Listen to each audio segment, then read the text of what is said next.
Well, good afternoon, everybody. Oh, come on. Good afternoon, everybody. Good afternoon. There you go. It's a happy day. It's not raining out. It's great. Board members, Dr. Eckert, Admiral Collison, distinguished guests, colleagues, families and friends, and especially our new graduates, I'd like to welcome you to the fall graduation exercises for the fabulous class of 2022.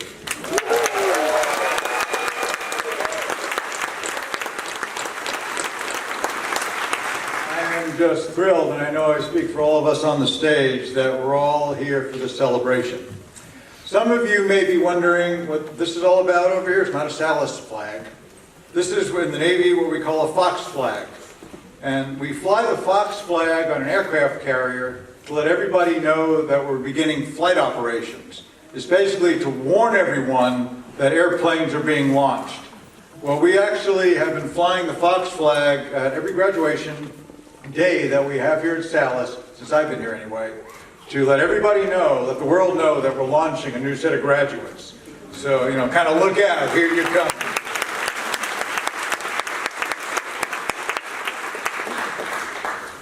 Before I go any further, these kinds of ceremonies don't happen by themselves.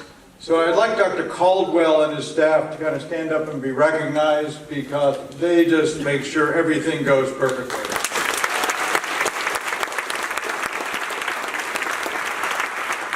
To the faculty and staff, including our preceptors, I think some of you are out there, adjunct faculty, I'd like to thank you for equipping our graduates with all of the skills that they need, both clinical and on the business side, to face the challenges ahead. To this end, we know you've done just a marvelous job. I'd also like to give a shout out to our faculty sitting here. I'd like you to stand and be recognized, because this is the best faculty in the world. So please, be recognized.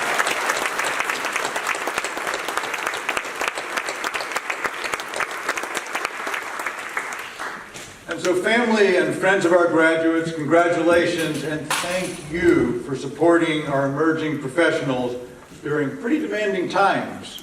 Your encouragement and support have been absolutely critical, and I know motivating them and helping them to achieve beyond their goals. And this class in particular started with COVID, went through COVID. I know you did your classes in your pajamas and all that stuff, but we also realized that you really would have had a much more difficult time if it wasn't for the support of your family and friends. So thank you to you. Let's give them a great round of applause.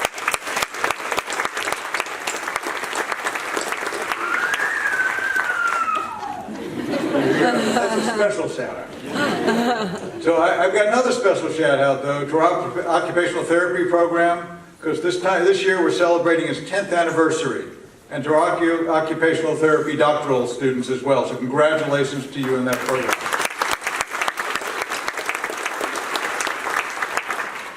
So to our graduates, and many of you have heard some of this before, but not all, but today marks a day of transition from being a full-time student to becoming a healthcare professional, healer, teacher, rehabilitation specialist, researcher, and hopefully lifelong learner. I encourage you to embrace all of the opportunities that you're going to have, exercise the courage and the determination that you've demonstrated so well during your time here to transform all of these things that you've done here at Salus into true accomplishments moving forward. You've all been given the great gift and crucible of learning. Now it's time to transform that into something even more useful, something that's absolutely sustainable and totally unbounded. Your impact on the world as you start to serve others. And you've already experienced some of it in your clinical rotations. As you go from the relative security of the academic environment to the real world, each of you are going to confront these challenges probably a little bit differently, but I think everybody on the stage, and I for one are certain that you will do this successfully. So as you get ready to do good things, know that Salus will always be your academic home.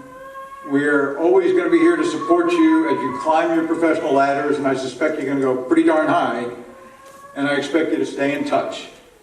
Not only do I want to hear how well you're doing, but I also welcome your combined input and experience as you begin your professional lives moving forward. So on behalf of the Board of Trustees, your faculty, staff, and your other classmates, I congratulate you on all of your achievements. Now I challenge you to push yourself beyond your comfort zone and blaze that trail to success. So thank you and congratulations on achieving a milestone in your professional lives. Best wishes and God bless.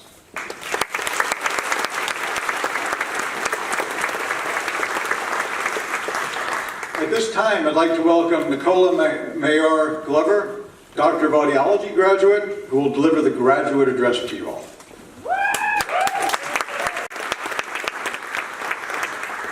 And I'll get out of your way. Well, dear fellow graduates, first of all, congratulations. We made it. This is pretty cool. Today is the celebration of an amazing achievement by each and every one of us in here. Each of us will contribute to the betterment of those whom we serve, not only with the knowledge that we have gained at this school, but also through the connections that we've made with each other here. Take a minute to look around at your fellow graduates. We're all here because we have compassion for helping others, and we've chosen to dedicate ourselves to fields where we can serve this commitment. We each have individual focuses. We're different programs graduating, but we all chose to be here because we want to better others' lives. Whether it's from the blindness and low vision study, the biomedicine program, the occupational therapy program, the physician assistants among us, and close to my heart, the audiologists. We all represent different aspects of service and caring, not only as individual fields, but more importantly, through the interdisciplinary bonds that we have created. So please continue to use these bonds, support each other, and use this to provide the best care we can for those patients that entrust us not only with their problems, but with their need for support and help going forward. Now, while considering what to share with you guys today, a quote from Helen Keller came to mind. When we do the best that we can, we never know what miracle is wrought in our life and in the life of another. Take a moment to think about this. Our actions affect other people around us, and we can use the knowledge and the guidance that we have gotten here at Salus to make a difference for others. It can sometimes be easy to forget the change that we make in patients' lives, because those who we fully help rarely come back in through the door. So in the days where it feels like it's difficult to remember why we are here, the value that we bring, just remember that you might not see the full result of those you're helping, but that doesn't change the fact that each and all of us do things that matter and we impact others around us. I also find that sometimes it's actually pretty easy to forget how much we've learned and grown through our time at Salus. Knowledge that now is second nature, but it wasn't. That little bit of information we now might take for granted, that can be used to put to use to help others cover obstacles in their path. Things that can be simple, things that can be complex, they're all things we can use to better others' lives. I know for me, the knowledge and experience and friendships I've made here at Salus makes me a better audiologist, and I hope that you guys will use that knowledge to provide the best care that you can. Now, before we start looking towards our future, just want to take a minute to thank the people that have helped us get to this moment. Please take time to look around, try to find your family and friends that are here. Think of those who are unable to be present today. Look at those classmates that have helped you through late night studying, guidance with assignments that just seemed impossible to complete. And take a moment to look at our faculty and staff. They have helped us get knowledge, not alone helping us with scheduling, signing up for classes, and other things that we could not figure out ourselves. All these people have been assisting us since we started our journey here. They've given love, energy, and time to help us succeed. So thank you to every one of you. It has never been taken for granted, and we truly do appreciate it. And now we're here. We all have our caps and our gowns, and we're ready to close one chapter of our lives and move on to something new. Now, as all of you start your professional lives, please do so with your head held high, with your mind and heart ready to make a difference and your fields a better place to be. Be engaged, listen fully, continue to learn, and do the best to provide the best care that you are able to. We've all been given the tools that we need through our schooling, so now it's our job to take those tools and go out and make our fields a better place and to help others. I wish all of you the very best in your endeavors. I'm really proud to be amongst you today, and I hope that you'll all build the bonds that we have with each other, because we can use that in the professional field. So all that's really left to say for the class of 2022 is congratulations. Nicola.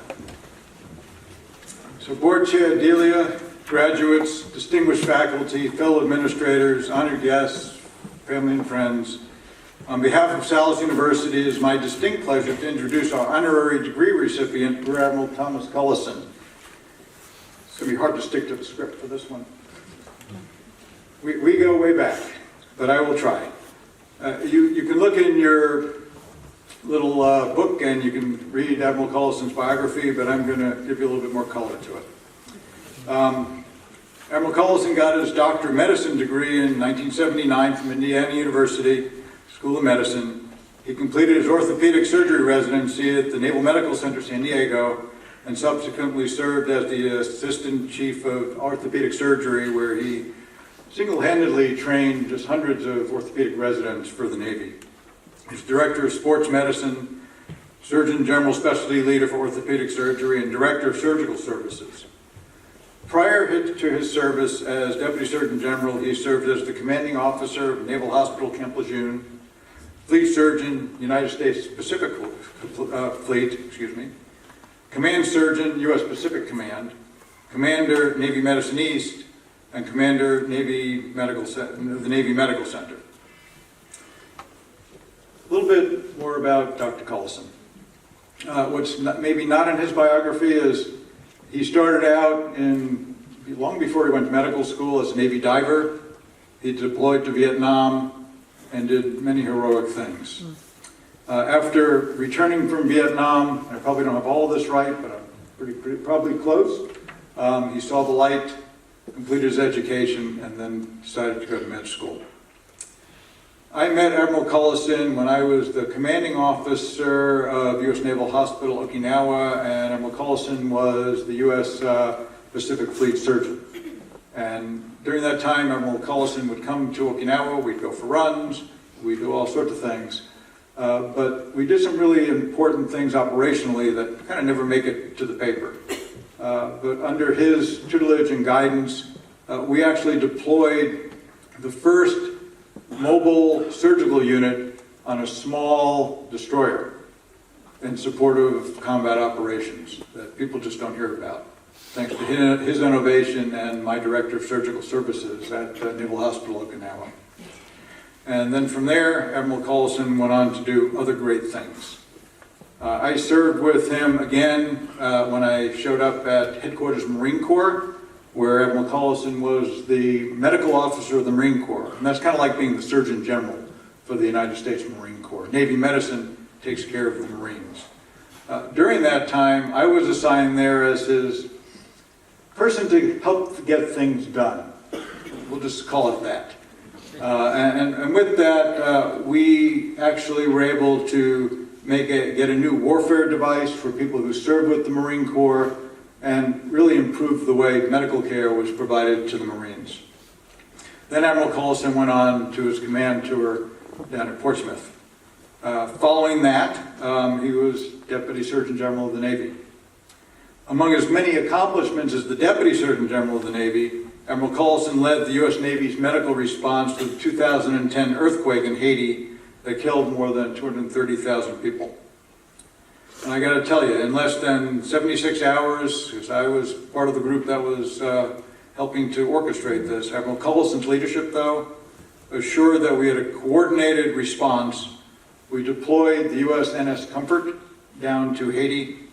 We transported 1,000 Navy medical personnel from naval hospitals throughout the U.S. down there to provide the cornerstone of humanitarian assistance for that mission. These are just a couple of his accomplishments.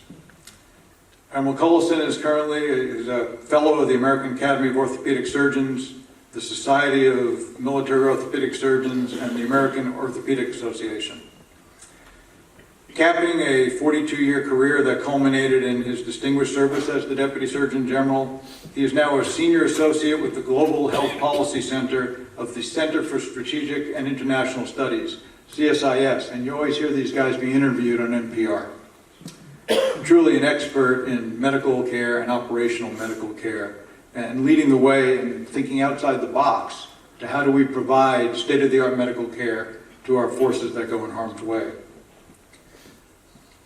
Throughout his military career, Admiral Collison advanced our nation's disaster management, international health engagement, and health policy efforts.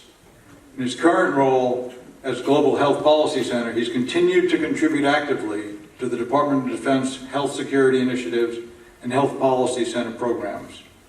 For these reasons, and many, many more, it is my absolute pleasure to present him with the degree Doctor of Humane Letters.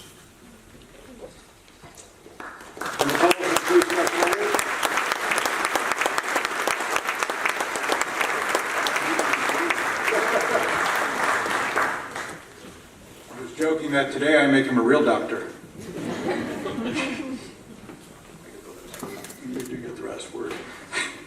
On behalf of the Board of Trustees, by the power vested in it by the Commonwealth of Pennsylvania, I now confer upon you the honorary degree, Doctor of Humane Letters, and present to you the appropriate diploma. Board Chair Rebecca Delia will adorn Dr. Collison with the hood that symbolizes this high honor.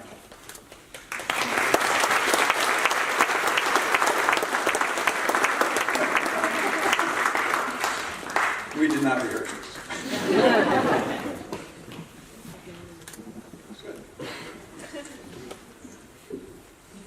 Ladies and gentlemen, Dr. Tom Collison.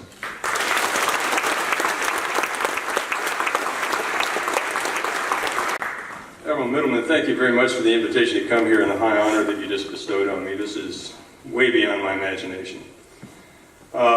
One thing that Admiral Middleman didn't tell you was that on 9/11, he and I were running through the streets of Tokyo, Japan. It was early in the morning. We'd been up all night. We were at a tri-service medical meeting in a hotel in Tokyo.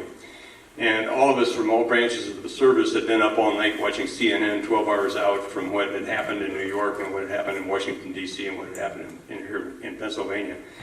It was raining. There was a typhoon coming to Japan. There was a typhoon coming to Okinawa. He and I were out running and trying to figure out, what does all this mean? And that's a memory that I'll always remember. Between Admiral Middleman and Nicola, they had already said everything I was going to say, so I'll keep it short. I guess I'll just tell you a story. I live in coastal North Carolina, rural North Carolina, and I was out the other day walking along this pond, and I came across a turtle sitting up on top of a fence post right next to the pond. I thought, well, this is unusual. And I looked at it, and even more amazingly than that was the turtle could talk. And so I thought, well, I don't speak foreign language, I'll try a turtle. So I talked to the turtle and said, what are you doing up here? How'd you get up here? I mean, turtles don't climb fence posts. Said, well, I was walking from the pond over, and I'd always wondered what the view worked up here, because we turtles are about this tall, and we can't see very far. And so your neighbor Joe came along, and he was kind enough to put me up on top of this fence post. And look at that view. I've never seen that before. Look at that. You've got the marsh grass islands out there in the sound, and you've got all the cotton fields and everything else. This is just beautiful. So, well, now what? So your neighbor Joe told me that you would be kind enough to put me back on the ground so I could go back to the pond and continue my life. And so I did. And the turtle wasn't real, and that was a made-up story, just for those who maybe take things literally. But the point is that nobody gets anywhere without the help of other people, and that's been alluded to already. So I would encourage all of you sitting here in the front rows to stand up and find those behind you that got you here, that supported you, and wave to them, and make contact, And while you're doing that, I'm sure there's others here, your role models from other schools, your role models in your family, your role models in your community that helped you get here. And just think about them. And if you have a chance, drop a line to that 7th grade teacher that lets them know that due to their help, you graduated as a doctor today. So a wise Navy admiral once told me that health is a strategic enabler. I told you I got a quote in here. Now what does that mean, strategic enabler? That means that you help, a strategic enabler allows something to occur. So in healthcare, what does health as a strategic enabler mean? So on the personal level, all of you will become strategic enablers very soon. Here at Salus, you've learned many, many things about how to help people restore their ability to receive the senses, sight and hearing amongst them. If somebody can't see well, or if they can't hear, they can't go to school, they can't get their education, they can't do their job. You, as a strategic enabler, will help them do that by restoring their sight and their sound. For those of you that work in the physical and occupational therapy arenas, you're helping people restore their ability to perform activities of daily living. You're helping them restore their physical abilities to do things with their hands that they may have lost. You are a strategic enabler in allowing that person to perform as a member of society and not require somebody to help them. You freed up somebody else in their family that would have otherwise had to get things out of the cupboard for them to cook dinner. For those of you in the physician's assistant program, by maintaining people's health from the chronic diseases of diabetes and obesity and chronic heart disease, by maintaining their ability to keep these under control, you're allowing them to carry out their daily lives by helping them recover from acute disease, as you will do when you work in emergency rooms. You're helping them return to their daily lives and do their jobs. You're strategic enablers on a personal level.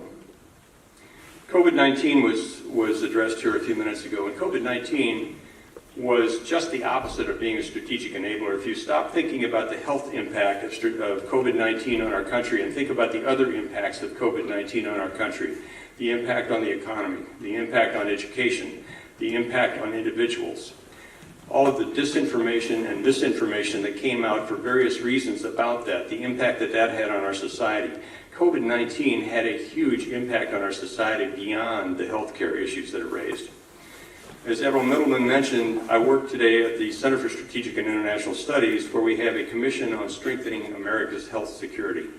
And what this is about is trying to figure out how, mainly at the national and international level, various parts of society can work together better so that the next pandemic, the next epidemic, can A, be identified before it gets to the point that COVID did, and that the strategies we have to deal with this are more coherent. This commission has representatives from Congress. It's a bipartisan commission with 3 Republicans and 3 Democrats, which refreshingly, when we close the doors, agree that we need to do things, and they're asking the groups that we convene to help them determine the things that can be done as a nation to get there. So, regardless of what you may see on whichever news channel you decide to watch, these people really can work together and can help us get where we need to go. We also work on the agencies whose responsibility is to develop the tactics and develop the procedures and develop the abilities and the guidance for the country to help us get through the next pandemic. You might think of who these might be, the federal the FDA, for example, the Federal Drug Administration. It's their job to identify and prove the drugs and the other treatments that we have is safe and effective. CDC, the Centers for Disease Control, it's their job to develop the policies that our country has, that they communicate those in a very coherent way. And quite frankly, that didn't happen this last time around. But encouragingly, CDC is looking at how can they do this better. And why am I telling you all this? What does a national response to COVID and the next pandemic and our work with the World Health Organization, what does all that have to do with you? You, when you graduate, will become a healthcare provider in your community, wherever that may be. And you will become the trusted source that people come to for good information. You will be a doctor. They will trust what you tell them, maybe. If it's well researched, if it's well delivered, if it's very thoughtful. And why I'm telling you this about all the work we do at CDC, or all the work we do at CSIS, has to do with a meeting we had where a primary care physician from a Midwestern state was in attendance. And she said, you know, all this talk about the national thing, you don't talk about what really matters, and that's when an individual patient talks to an individual doctor or healthcare provider. What's up about that? Unless we get guidance at the local level, and unless we at the local level can put our input back into that guidance that comes back to the national level, our country will go nowhere. So as you graduate, you're going to be that local level, and your input back into your county health system, back into your state health system, back into your national health system, however it comes, your feedback, by whatever means you find, will be extremely important in getting us through the next pandemic and making things work. So, you're also joining a very special group of people in the United States. During COVID, a lot of things changed. You were at home, as I'm sure it didn't happen, in your pajamas going to class. I'm involved in distance learning and some other programs where people are in their pajamas and their dogs and kids come in, and we have these classes anyway. One of the things that happened was during COVID, at least in my estimation, we lost some of our interpersonal skills. We lost the ability to work together face to face.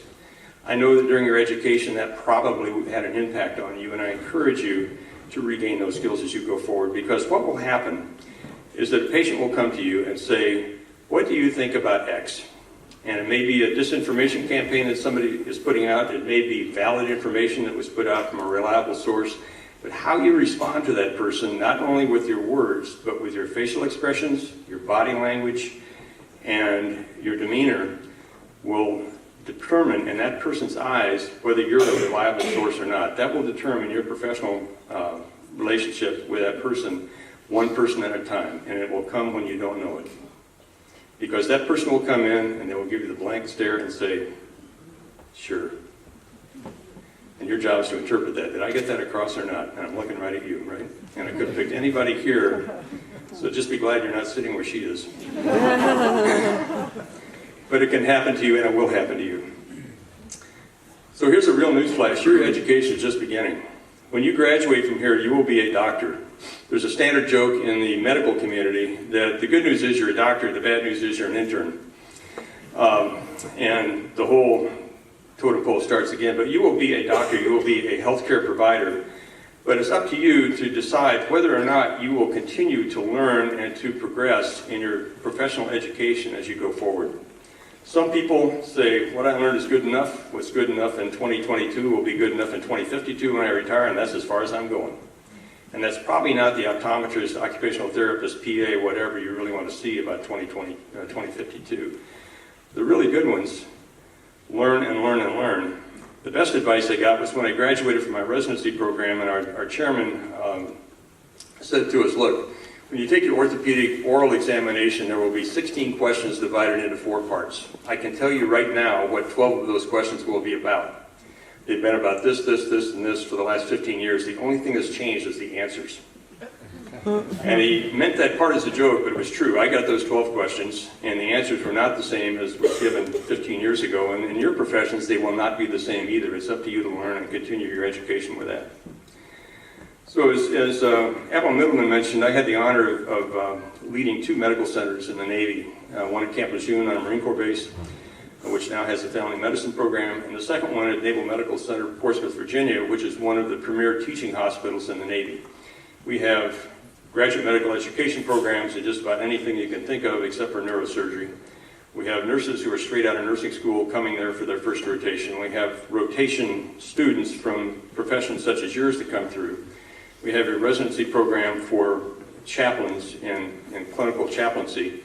And it's really exciting because everybody's learning. And I will probably vouch for your faculty that one of the cool things about being faculty is that these students challenge you every day about something you didn't think about. And you get to go home and read it and not let them know you did it. And for the students, it's sort of the other side of this coin, but being in a teaching institution is wonderful. And so when I would welcome our new officers that come there that day, I would say, look, you're coming to one of the Navy's 2 largest and one of 3 best teaching institutions that we have, San Diego, Portsmouth, and at that point Bethesda. And your job is to train students so when they go out, they can deliver really good health care. But what's really important here, I'll pick on somebody else. What's really important here is that you realize that what we're about is taking care of patients. And I would ask you, we got a lot of generals and admirals and congressmen people and so on that come here. Who's the most important patient you're going to see today? And they would stop and think for a minute. I would say, I would suppose that the most important patient you're going to see today is that one right there, the first one that walks into your office. And everything that you know and everything that you learn and everything that you got to research because what you did for him challenged you should be focused on that patient and that patient only. And when that patient is well taken care of and they're out the door and they have the best health care that they can get, the next most important patient is that one, the one that came in right behind him. And everything you know and everything that you have about you and everything this medical center can provide for you should be focused on her. And we need to give her the best medical care that we can. And that's how we try to teach people that even though we have large medical education institutions, large healthcare institutions such as Salus in our country, we have very bright people in our patients. It's all about taking care of individual patients one at a time, communicating to them what's important about our country, doing away with disinformation and misinformation as you can, and making sure they trust you so that when they come back, that they will trust you again and you can deliver them good health care. We would also send out, as Mike alluded, we would send out many, many teams. Healthcare is a team sport. Not one of you is going to be a solo provider with no help whatsoever. I would almost bet his salary on that. You'll have office staff, you'll be working with others, you'll get referrals back and forth from other professionals. It's a team sport. Particularly in my area of surgery, it is really a team sport. You can't go into an operating room without a group of people each having individual skills that are focused on the patient laying on the table.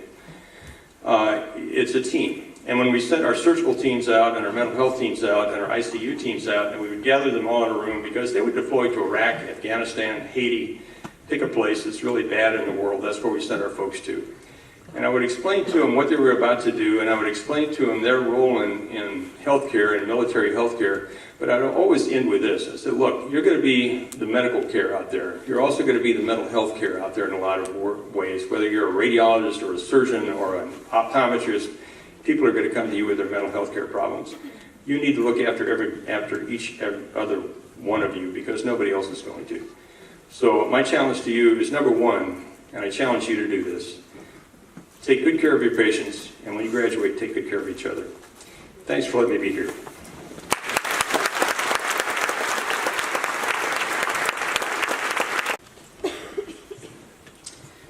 President Middleman, Platform Party, faculty and administration, graduates, and friends. At this time, it is a pleasure to present our graduates who have earned awards and citations in recognition of their achievement while enrolled at Salus University. Please direct your attention to the program booklet. Beginning on page 4, each award is named, and the program briefly describes the awards and citations. Recipients are acknowledged on the university website, www.salus.edu/commencement. You may navigate there using the QR code in the program. At this time, I'd like to ask and invite our recipients to stand and be recognized.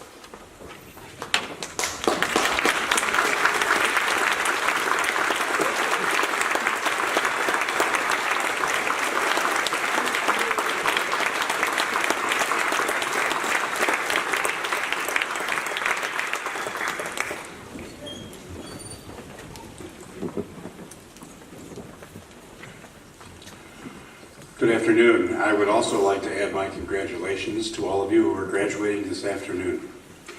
It's now time to recognize and begin to award the degrees at the master's level from Salus University. So, Mr. President, upon the recommendation of the faculty of the Osborne College of Audiology, along with the faculty of the College of Health Sciences, Education, and Rehabilitation, from the Department of Physician Assistant Studies, I am pleased to present to you the class of 2022, who have fulfilled the requirements for the earned degree. Master of Science in Audiology, Clinical Audiology, Master of Science or Master of Medical Science in Physician Assistant Studies. I recommend that the earned degrees be conferred at this time.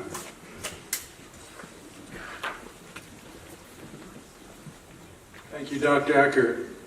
Candidates for the Master of Science in Clinical Audiology, Master of Science of Medical Science and Physician Assistant Studies degree, upon the recommendation of your faculty, I, representing the Board of Trustees by the power vested in it by the Commonwealth of Pennsylvania, do now individually confer upon you your earned degree. Congratulations.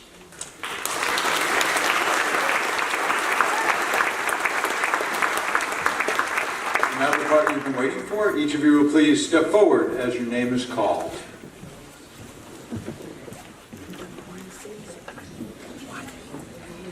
So I'd like to invite all of our master's recipients to rise, please.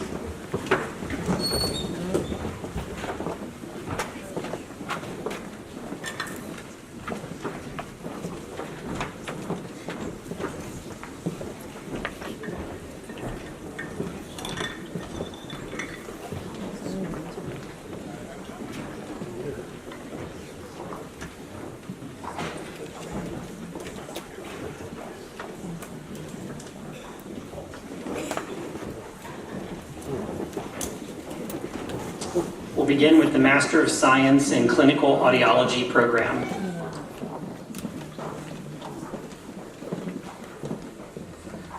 Rahi Patel.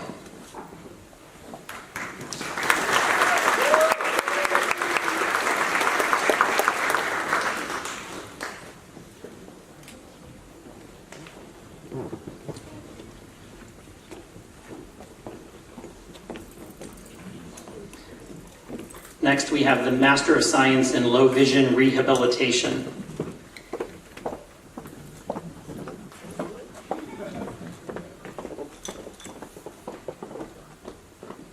Aya Beydoun.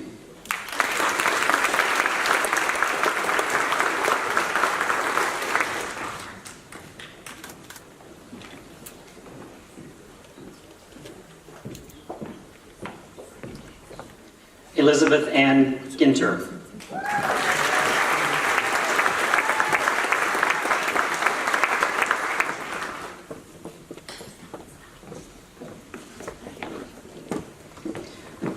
Master of Science in Orientation and Mobility.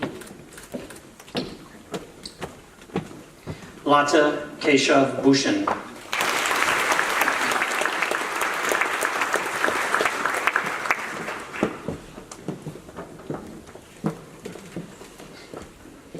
Maria Paula Centeno Mora.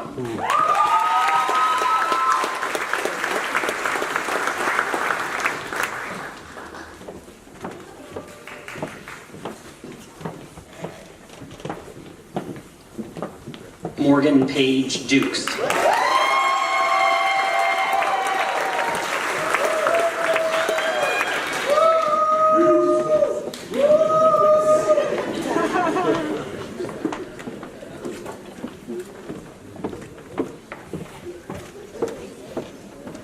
Next is the Master of Science in Vision Rehabilitation Therapy, Michelle Toney Brown.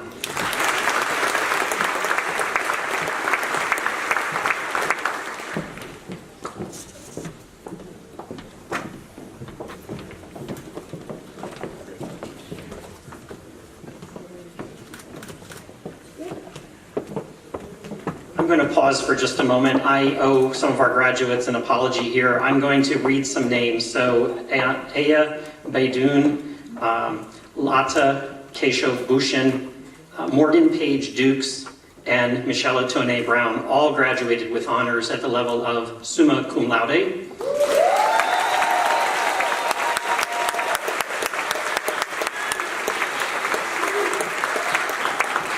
And one additional, Elizabeth Ann Ginter, was cum laude.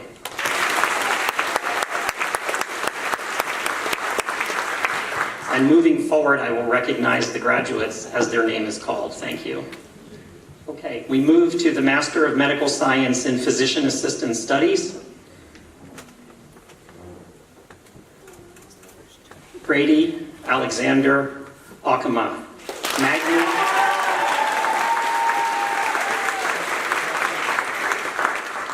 cum laude.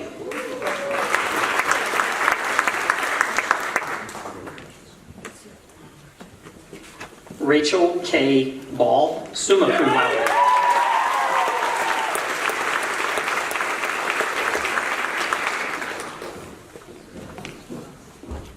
Amanda Ray Basilicata, cum laude.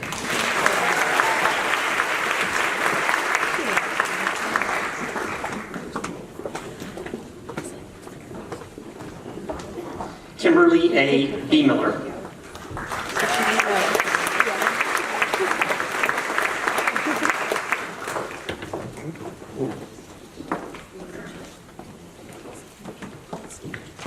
Colleen Ruth Bradley, magna cum laude.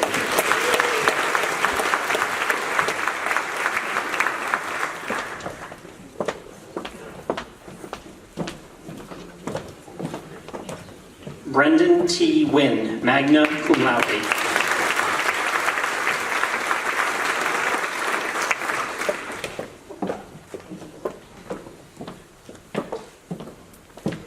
Karen Bulaong.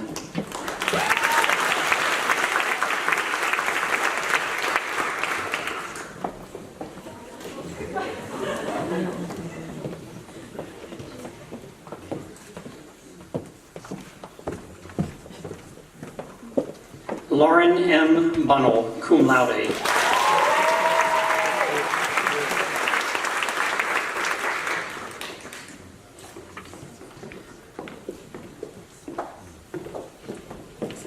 Chrislyn Cocolone Cabanillas, cum laude.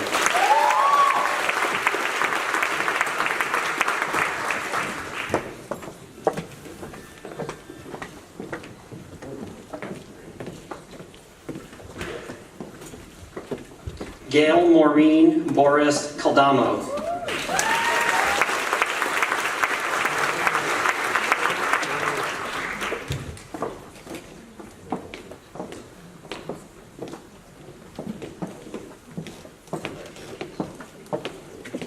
Gabriela Carvalho.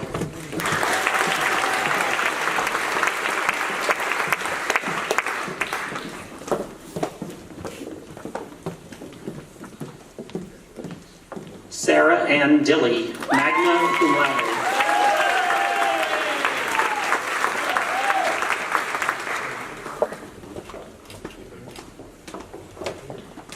Alexandra Anastasia Domorodsky.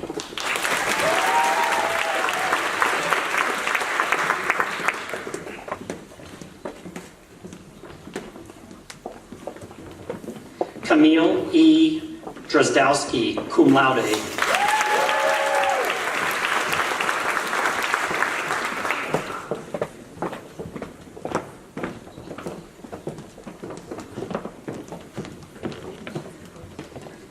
Devin Fedelsack, magna cum laude.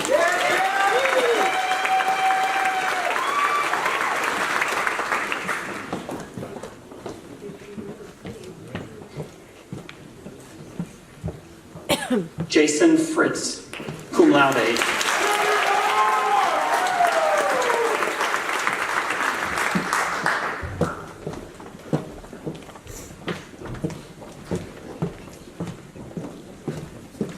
Laura Ashley Gallagher.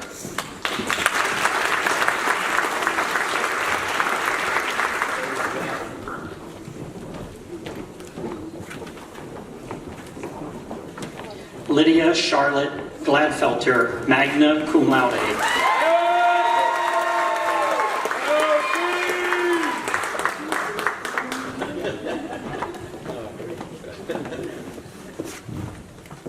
Sarah Ann Gockenauer, cum laude.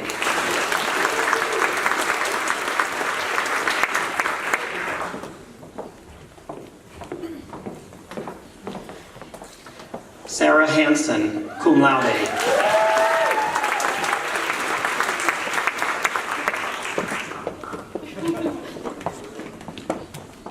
Liz Maidi Hernandez.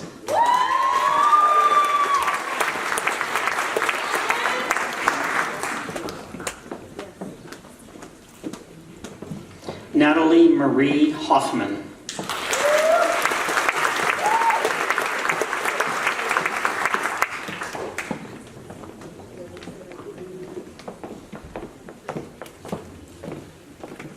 Lisa Marie Jamshed.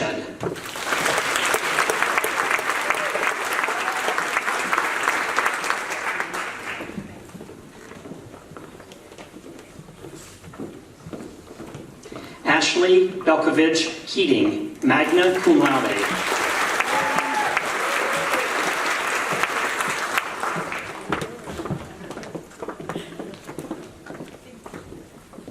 Emily Grace Lymaster.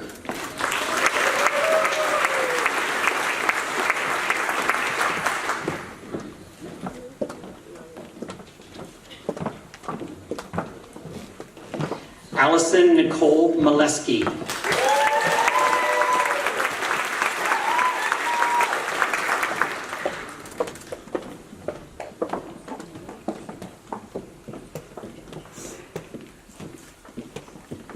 Mackenzie Mickelson.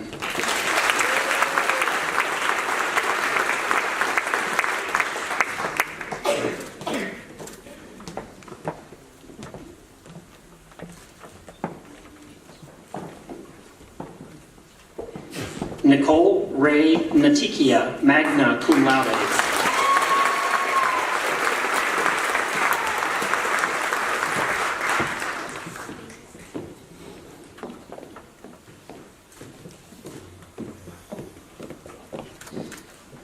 Jennifer Elizabeth O'Neill, cum laude.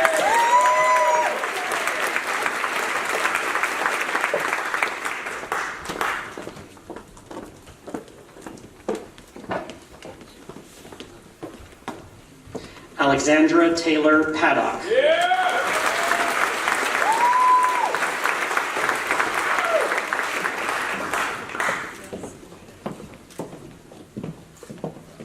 Nikita Girish Pense, cum laude.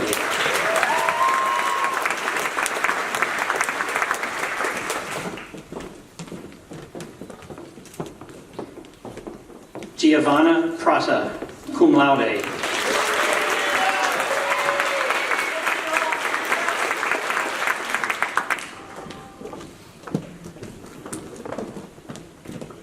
Madison Elizabeth Quinn, magna cum laude.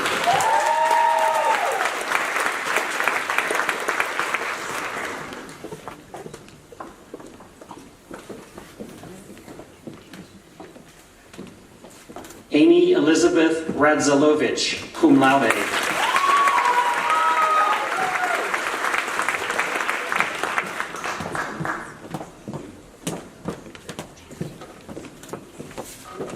Jessica R. Robinson, cum laude.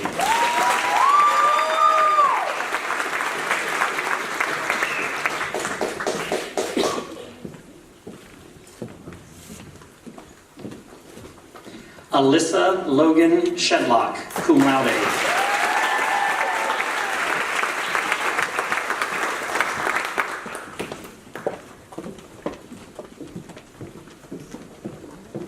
Mackenzie Lynn Sheets, magna cum laude.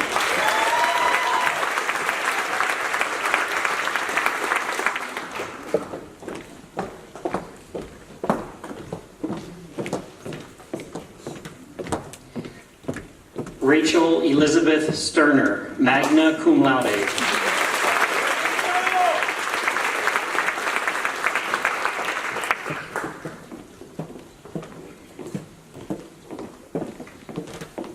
Caitlin Taxter, magna cum laude.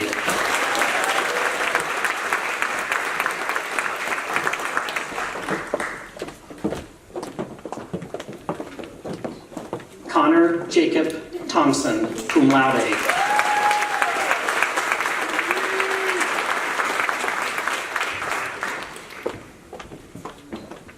Brian H. Sang, cum laude.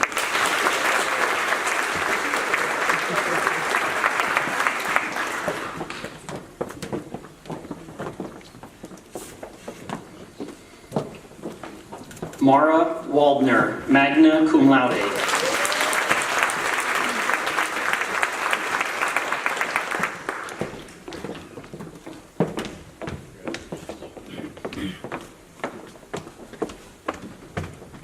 Corey John Webster.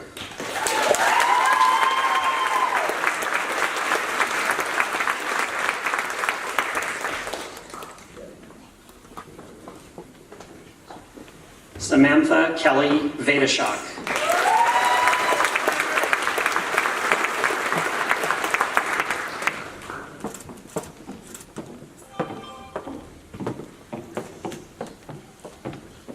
Lauren E. Wachowski, magna cum laude.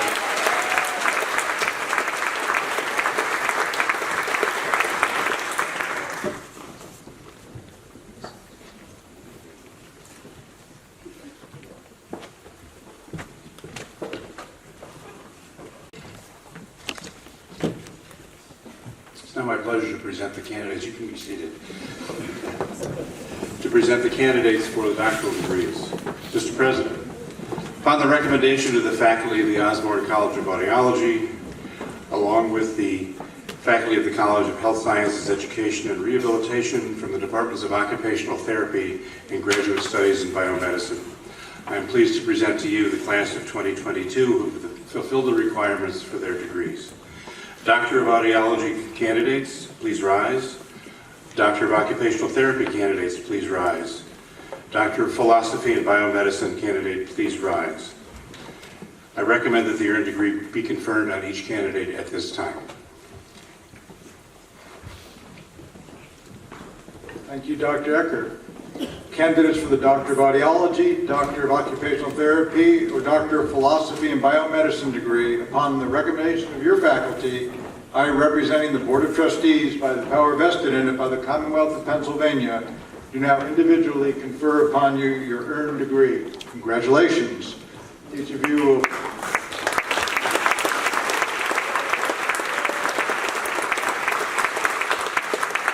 please come forward as your name is called.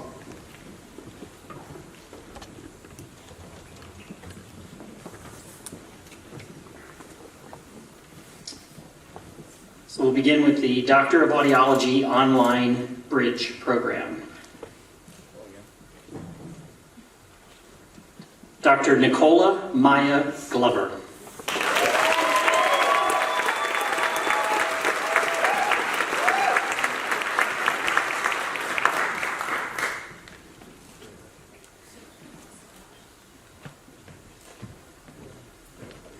Dr. Ushvini Gutidar.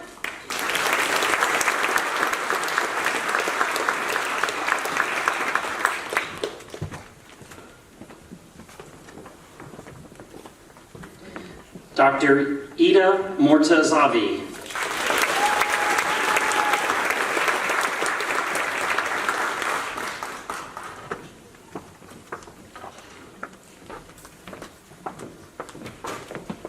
Dr. Saeed Mahedi Raza.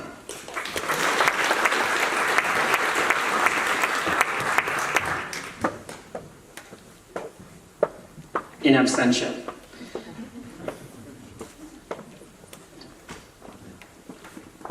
Dr. Simthin Shafindran.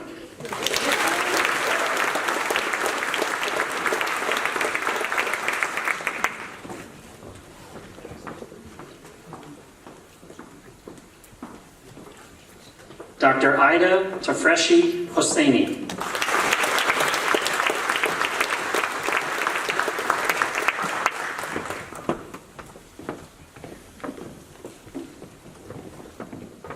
Dr. Axel Tayil Thomas.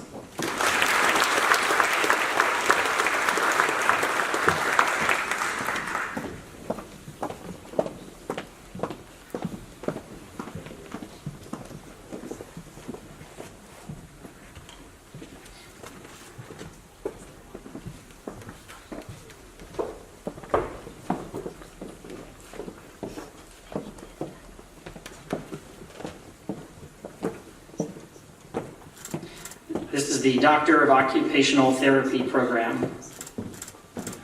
Dr. Aaron Mora Kramer, summa cum laude.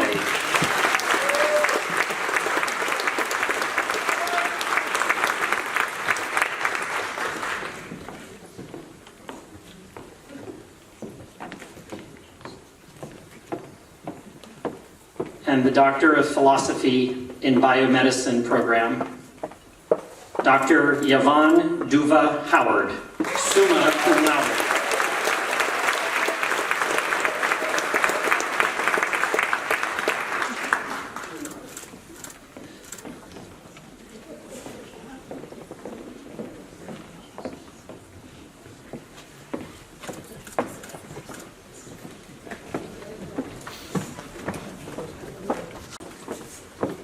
all the new graduates stand and be recognized?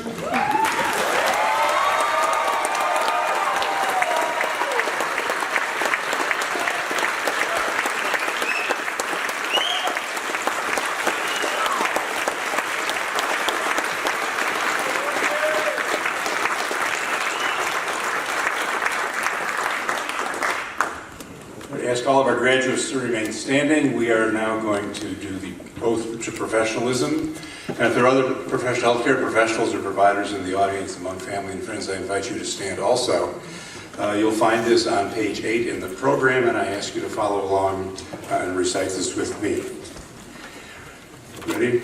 With full deliberation, I freely and solemnly pledge that I will practice the art and science of my chosen profession faithfully, conscientiously, and to the fullest scope of my competence. I will uphold and honorably promote by example and action the highest standards, ethics, and ideals of my chosen profession. I will provide professional care for those who seek my services with concern, with compassion, and with due regard for their human rights and dignity, and without discrimination. I will place the treatment of those whom I serve above all personal gain and strive to see that none shall lack for proper care, with their welfare being my utmost concern. I will maintain absolute confidentiality of all information provided by those who seek my services. I will continuously strive to broaden my knowledge and skills to deliver all new and efficacious means to enhance my services. I will do my utmost to serve my community, my country, and humankind. I hereby commit myself to be steadfast in the performance of this, my solemn oath and obligation. Thank you. Please be seated.